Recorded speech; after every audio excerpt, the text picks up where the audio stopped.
semuanya, selamat datang di video pembelajaran ini.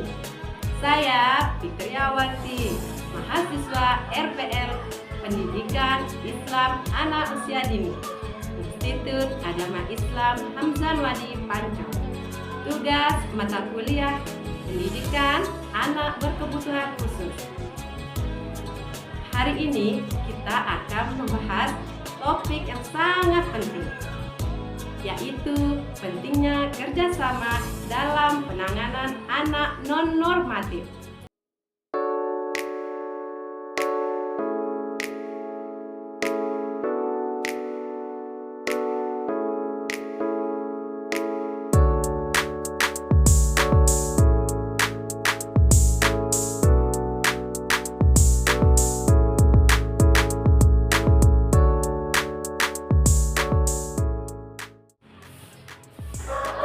Dalam video ini, kita akan menjelajahi definisi anak non-normatif. Mengapa kerjasama sangat penting dalam penanganan mereka, dan bagaimana peran orang tua, guru, dan tenaga profesional dapat bersinergi untuk mendukung perkembangan anak-anak ini. Mari kita simak bersama-sama. Pertama-tama, mari kita pahami apa yang dimaksud dengan anak non-normatif. Anak non-normatif adalah anak-anak yang perkembangan atau perilakunya berbeda dari apa pada umumnya, yang dianggap normal atau tipikal dalam masyarakat. Ini bisa menyangkut beberapa kondisi. Mari kita bahas satu persatu. Pertama, gangguan spektrum autisme, yang dimana gangguan ini mempengaruhi interaksi sosial dan komunikasi anak. Yang kedua, ADHD atau Attention Deficit Hyperactivity Disorder. Gangguan ini berdampak pada konsentrasi dan kontrol impuls anak. Yang ketiga, kesulitan belajar spesifik seperti disleksia, yang dimana di sini mempengaruhi kemampuan membaca dan memproses informasi pada anak. Yang keempat adalah gangguan emosional atau perilaku. Gangguan ini berdampak pada atau mempengaruhi bagaimana anak berinteraksi dengan lingkungan sekitarnya. Yang kelima adalah keterlambatan perkembangan, di mana anak mungkin mencapai tahapan perkembangan yang lebih lambat daripada umumnya atau daripada anak seperti biasanya. Untuk diingat bahwa setiap anak unik dan memiliki kekuatan serta tantangan tersendiri. Sekarang, mengapa kerjasama sangat penting dalam penanganan anak non-normatif? Kerjasama antara orang tua, guru, dan tenaga profesional menciptakan lingkungan positif dan mendukung bagi anak. Ini penting karena memastikan peningkatan yang holistik. Kedua, menyediakan dukungan yang konsisten di berbagai lingkungan. Yang ketiga, memungkinkan deteksi dan intervensi yang tepat. Yang keempat, meningkatkan efektivitas strategi penanganan.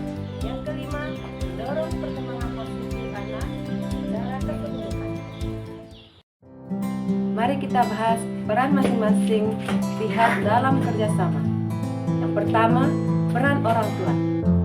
Menyediakan informasi tentang perilaku anak di rumah. Menerapkan strategi yang disarankan dalam kehidupan sehari-hari. Berkomunikasi secara teratur dengan guru dan tenaga profesional. Memberikan dukungan emosional kepada anak. Yang kedua, peran guru. Mengamati perilaku dan kemajuan anak di sekolah. Menyesuaikan metode pengajaran sesuai kebutuhan anak. Berbagi informasi dengan orang tua dan tenaga profesional. Menciptakan lingkungan belajar yang inklusif. Yang ketiga adalah tenaga profesional seperti psikolog, terapis, dan lain-lain. Melakukan asesmen dan diagnosa. Merancang program intervensi yang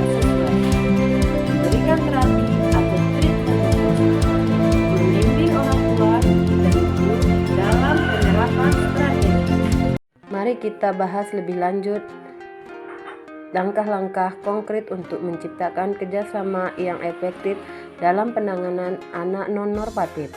Yang pertama, komunikasi rutin.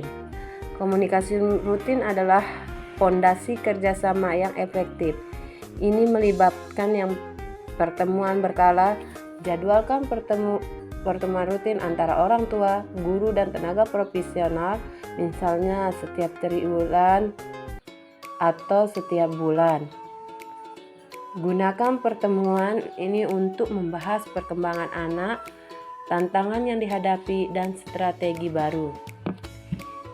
Selanjutnya, komunikasi harian. Gunakan buku penghubung atau aplikasi digital untuk berbagi informasi harian. Catat hal-hal penting seperti perilaku anak, kemajuan, atau perubahan rutinitas. Keterbukaan dan kejujuran. Dorong semua pihak untuk berbagi informasi secara terbuka, termasuk keberhasilan dan tantangan. Ciptakan lingkungan yang aman di mana semua pihak merasa nyaman berbagi tanpa takut dihakimi. Yang kedua, penyusunan rancangan. Penyusunan rancangan memastikan bahwa semua pihak bekerja menuju tujuan yang sama. Langkah-langkahnya meliputi sebagai berikut. Menetapkan tujuan. Identifikasi tujuan jangka pendek, misalnya mingguan atau bulanan, dan jangka panjang, semesteran atau tahunan. Pastikan tujuan smart spesifik, terukur, dapat dicapai, dan relevan. Membuat rencana aksi. Tentukan langkah-langkah spesifik yang perlu diambil untuk mencapai setiap tujuan. Bagi tanggung jawab di antara semua pihak yang terlibat. Dokumentasi. Tulis rencana secara detail dan bagikan kepada semua pihak. Gunakan format yang mudah diakses dan dipahami oleh semua, seperti dokumen online yang dapat diedit bersama. Yang ketiga, konsistensi penerapan. Konsistensi dalam penerapan strategi sangat penting untuk keberhasilan, yang melibatkan penerapan strategi seragam. Pastikan strategi yang disepakati diterapkan dengan cara yang sama di rumah dan di sekolah.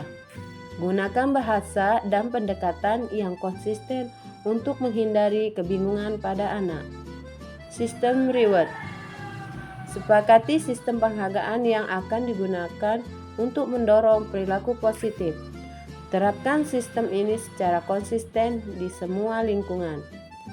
Pemantauan dan pelaporan. Gunakan alat pemantau yang seragam untuk melacak penerapan strategi dan respon anak.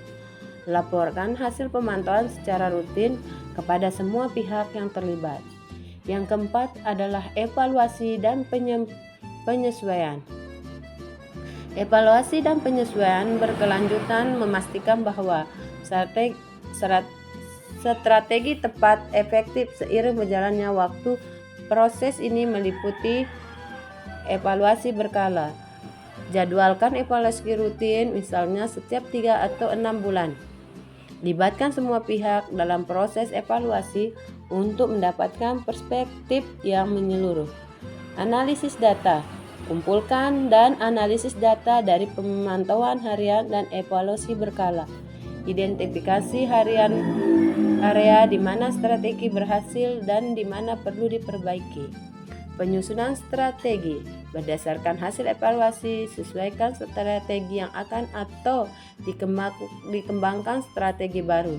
Pastikan semua pihak memahami dan setuju dengan perubahan yang dilakukan.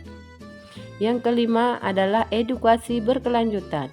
Edukasi berkelanjutan memastikan bahwa semua pihak memiliki pengetahuan dan keterampilan terkini yang melibatkan mengikuti pelatihan.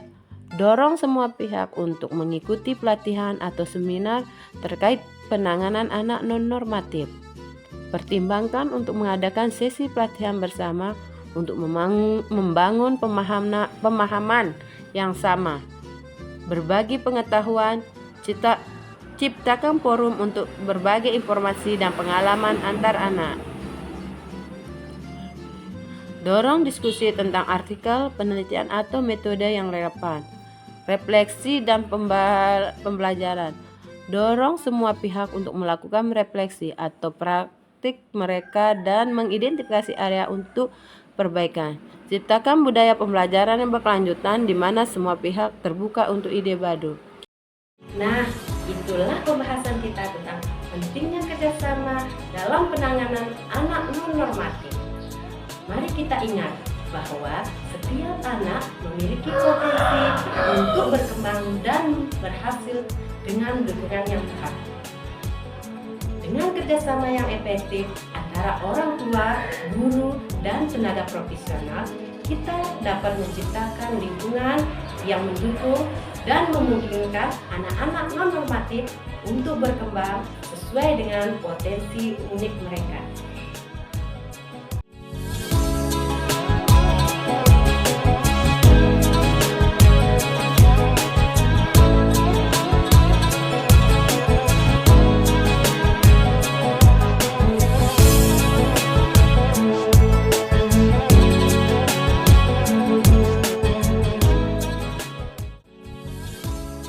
Terima kasih telah menyaksikan video ini. Jika Anda memiliki pengalaman atau tips tambahan tentang kerjasama dalam penanganan anak non-normatif, silahkan bagikan di kolom komentar. Dan jangan lupa like, subscribe video ini.